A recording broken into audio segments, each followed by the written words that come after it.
ya Rasulullah, di depan ada malaikat Israel mau masuk. Kata Rasulullah, boleh masuk, silahkan.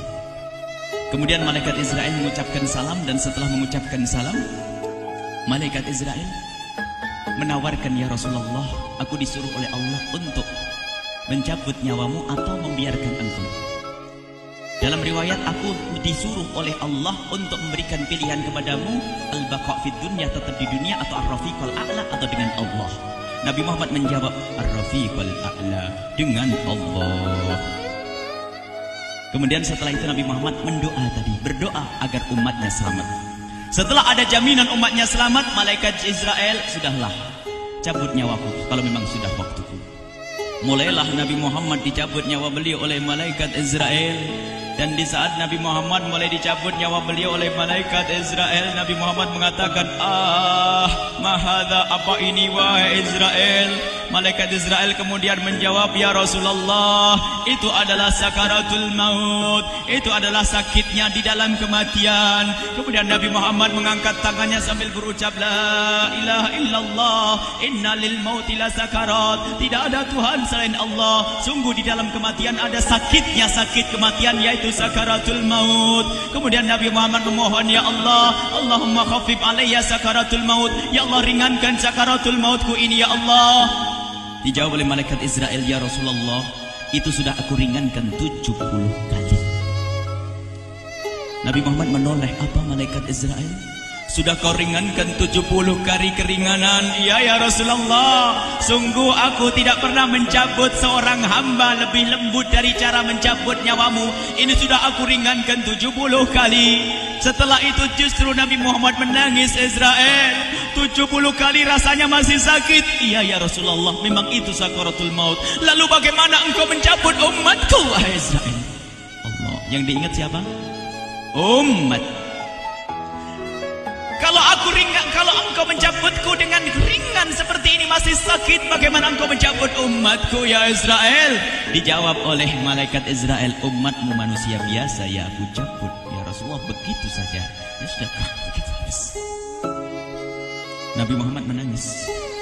Tiba-tiba Nabi Muhammad mengangkat tangan dan memohon kepada Allah, Allah, Allah, inna lil mauti la sakarat, la ilaha illallah, inna lil mauti la sakarat, sungguh di dalam kematian ada sakaratul maut. Allahumma khaffif ala ummati sakarat maut, ya Allah, ringankan dari umatku sakaratul maut, wa thaqqil alayya, dan bebankan kepadaku. Sampai tidak sadar doanya Nabi Muhammad seperti itu, thaqqil alayya, itu doa cinta. Seorang ibu yang pernah punya anak, tuh lihat kalau doa Rasulullah ini masih diragukan. Bagaimana Rasulullah bisa doa begitu? Itu bahasa cinta yang tidak bisa diterjemahkan dengan oleh akal.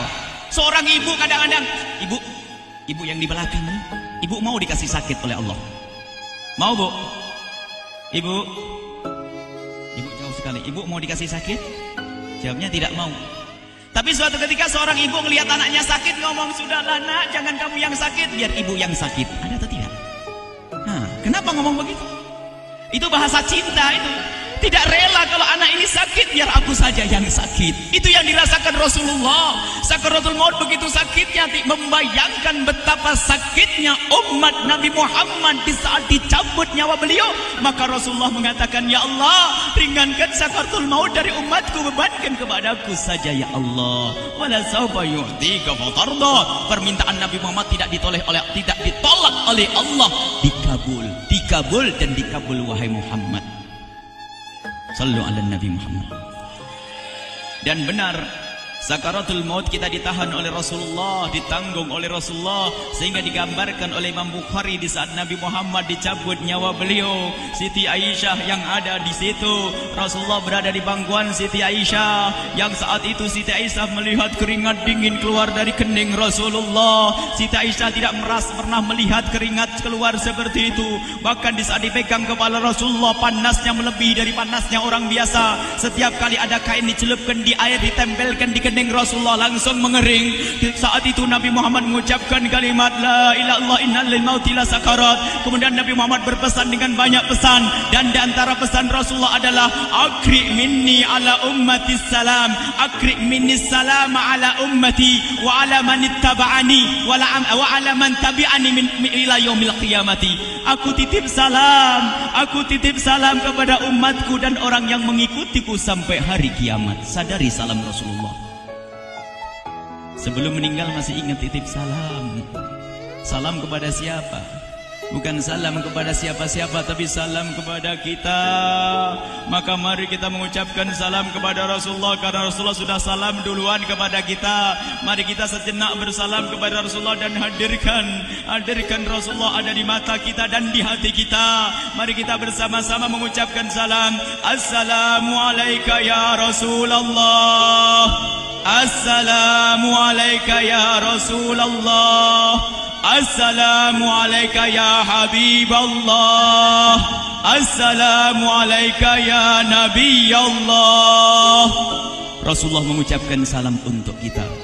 Dan di saat itu Rasulullah keringat dingin keluar, maka oleh Siti Aisyah diusap.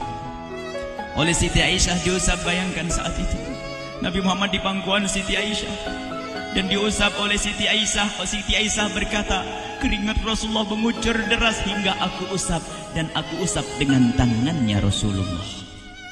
Diusap dengan tangannya Rasulullah.